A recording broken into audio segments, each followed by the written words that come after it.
You're listening to The Terrific Teacherpreneur, a podcast for teachers looking to grow a successful online business. Your host, Alex, was able to transform her Teachers Pay Teachers store from a small side hustle into a profitable full-time business. She now helps other teachers do the same. Listen along for actionable tips and helpful wisdom about business and marketing as a teacherpreneur. Here's your host, Alex.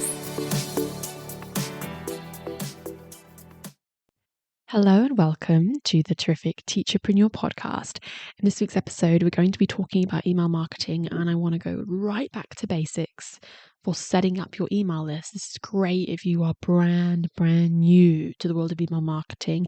You're thinking about starting an email list and you have no idea what the steps are, like what you need to do. Now, I'm going to keep this episode fairly brief, so this is not going to I'm not going to hold your hand and walk you through exactly how to do it, because that would take a lot longer, way too long for a podcast episode. If you want to know literally how to do it, I'm sorry, I just can't. That's just not possible for a podcast. But I do have an email course, and I will put a link in the show notes to Terrific Email so that you can have all of the, step by step of exactly what you need to do to start. So if you want to start an email list, I would definitely recommend checking it out. It's actually going to be on sale around Cyber Monday. So if you want to wait a little bit and get it discounted, then definitely check it out. But in the meantime, you can have a little look to see if you're interested. But in this podcast episode, I thought I would at least break down the steps of okay, so you got a checklist of what you'll actually need to do. This might help you if you're trying to make a decision about whether you even want to start an email list. Does it feel too overwhelming? Are you ready yet? Do you have the time? That kind of thing. Or maybe it will help you out if you just know that you're not going to be doing my course and you just want to at least get a vague idea of what steps you need to take to get set up. Or you might be taking my course anyway, but you kind of just want an idea. Anyway, I'm going to sort of walk you through, and I will share a few tips for each thing. But like I said, I'm not really going to be able to hold your hand through the entire process, but I will try my best to give you as much information as I can on the basics, basically, of starting your email list. Okay, so the first task is choosing an email service provider, which is, the platform that hosts your email list. Like, they hold your subscribers. It's where you send your emails and everything. You can't use your Gmail account. You've got to have this provider, and you've got to, often pay for it unless you can get a free plan at first. And so your actual first step before you do anything else is you actually have to choose your email service provider. And so you can just go on Google, use AI, whatever, research, compare, choose, the pricing that feels cheapest to you, or the features that you like the sound of, or you can go into Facebook groups, hear what other people have to say, what have they loved, which ones do they use. But I will kind of take away all that overwhelm and just tell you that one of the best ones is Flowdesk, because it's kind of the cheapest. So go ahead and check out Flowdesk, because it's just kind of got what I think is much more affordable pricing than a lot of the others. I'll put a link in the show notes to Flowdesk. And the reason I'm sharing my link there is because it gives you 50% off in your first year, which makes a huge difference financially. So I think, I'm going to not offer you that. That's the only way to get it, is through someone's link, through someone's affiliate link. So but I don't care whether you use my link or someone else's. I couldn't care less about the whole affiliate thing. If you want to use someone else's, that's fine. But I'm just putting it there so that you don't lose access to that 50%, and it's there if you need it. But yeah, that kind of takes away a little bit of the overwhelm, because you've kind of ticked off, all right, I've picked my ESP. I found one that's affordable, so feel free to check that out. But of course, you can do your due diligence and check out the other platforms if you want. That is your first step, is you have to choose an email service provider. And a couple of the other options are things like ConvertKit, it's now called Kit, MailerLite, MailChimp, that kind of thing. The only instance where I would ever not recommend Flowdesk, I think, is if you wanted to choose one that has free subscribers for a little while, just because you can't afford an ESP right now and you want to, build up to your first 1,000 before you start paying. But something to be mindful of, if say you go with Kit because they have a free plan at first, is that then you're kind of stuck with them, and it's very hard, and it can be kind of hard sometimes to change email service providers, and so then you're stuck with a really expensive provider. So you have got to make that decision. And my tip would be, just make sure you don't share your links in too many places that you're going to then have to change, because you have all these sign up links. You don't make a million pins, that kind of thing.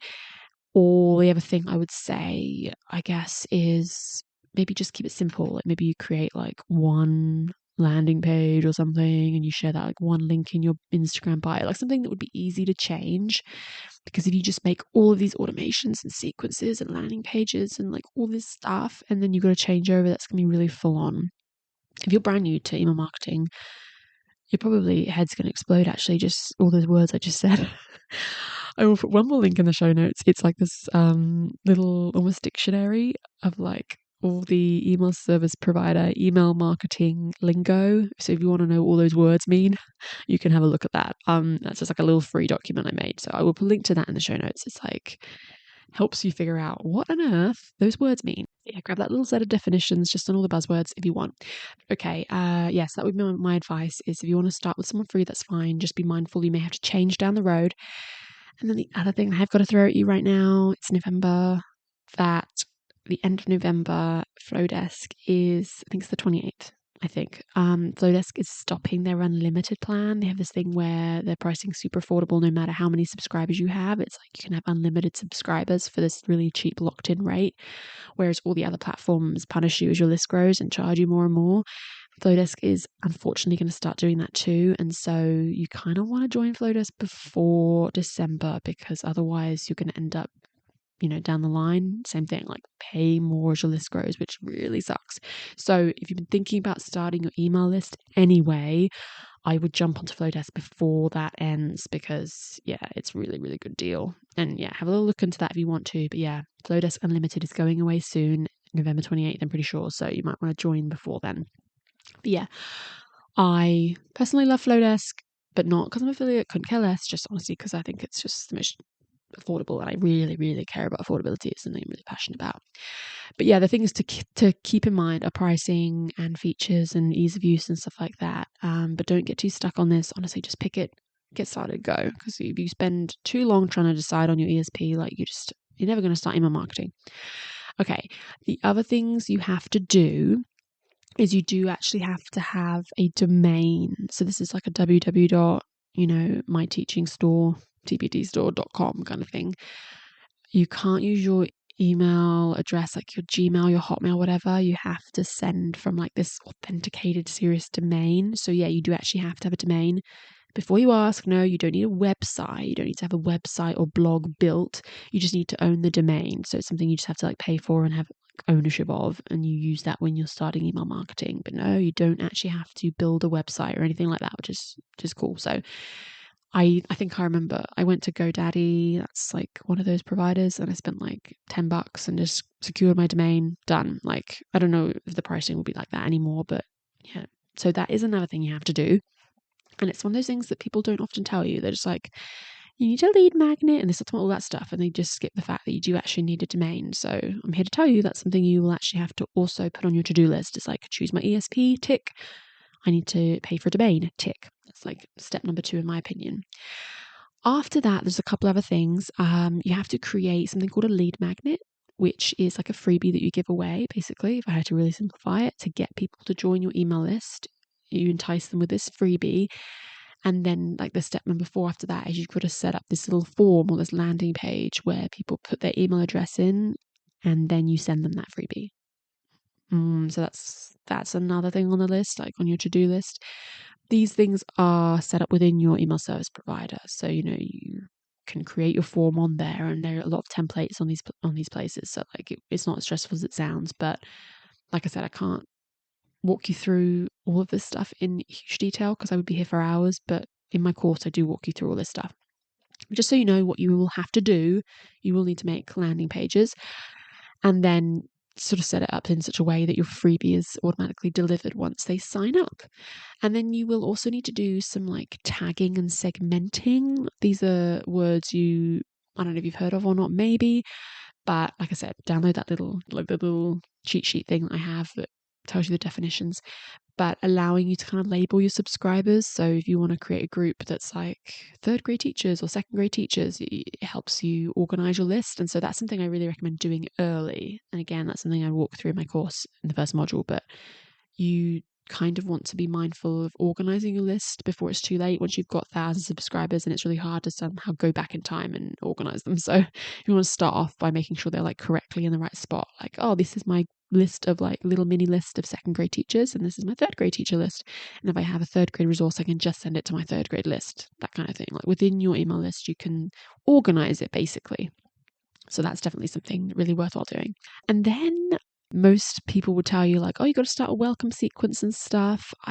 Again, that is something you want to do early on, but I wouldn't really define that as like the most important thing. The first main things you have to do are literally sign up with an ESP, get your domain, make your lead magnet, make your landing form. Like you got to do all that stuff first, because you need to actually grow your list before you can even send anyone any emails about it.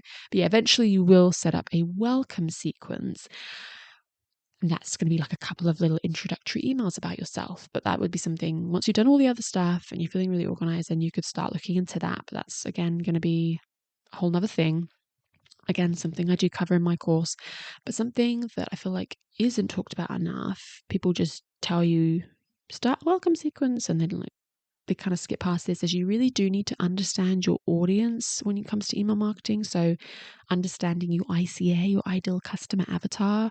And that's something that I think is really, really important. Like if you want to thrive at email marketing, you need to know who you're talking to, what they want. Like if you try to please everyone, you're going to please no one. You really got to have like, this is where like niching comes in. You've really got to be talking to the right people and attracting the right people. And the big mistake a lot of people make early on is making this lead magnet that it's really generic and it attracts all the wrong people, and then they get to this point where their list is just not making them any money and they can't understand why, and it's like the wrong people are on your list. So early on you actually really need to know who you want to attract, and you do that first, and it helps you plan out what kind of freebie you're going to give away.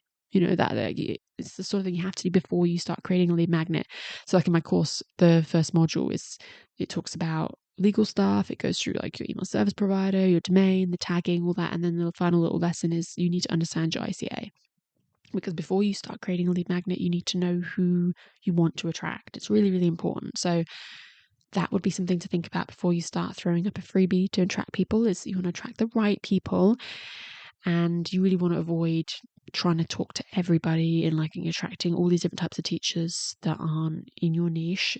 So you're going to end up with a really small list, an unengaged list, hesitant list, like an unprofitable list if you're not careful. So these are things you want to do early on and get right early on. But yeah, that's kind of the basics of it. In summary, I would say you need to pick your ESP, your email service provider, sign up with a domain, get that sorted, do a little bit of like, organizing tags and segments so you know how your list will be organized, but knowing your ICA and then creating a freebie like a lead magnet and some sign up forms like to get your subscribers, like a sign up form of some kind. And then obviously you can start doing stuff like welcome sequences. And that's kind of the main stuff you need to do when you start, before you worry about sending weekly emails or making money from your list or any of that other stuff. Growing your list, whatever, is you just kind of got to set it up first, and then you could start trying to grow your list.